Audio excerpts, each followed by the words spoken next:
So magandang umaga po. Ako po si Nico Canlavan from B81-11 FSMA. Ang ituturo ko po sa inyo ngayon ay kung paano gawin at sundin ang procedure ng FIFO o first in first out. Mahalaga po ito pagdating sa food safety.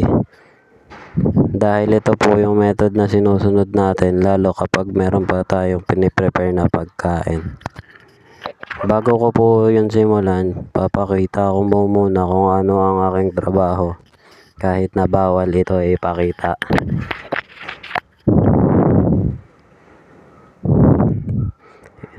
Siyempre po ipapakita ko po step by step kung paano gawin ang FIFO pagdating po sa paghuhugas ng kamay at sa pag-prepare po ng product o condiments.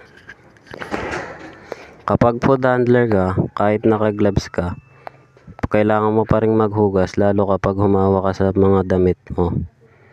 Siyempre, humawak po ako sa sombrero ko kaya magpapalit ako ng gloves at mag-hand wash. Ang pag-hand wash po, ang proper hand wash po ay 20 seconds. Gagamitan po ng running water and soap. Ganyan lang ho maghugas. Siyempre po, after nating maghugas, magsusuot na tayo ng gloves. Makikita nyo po dyan.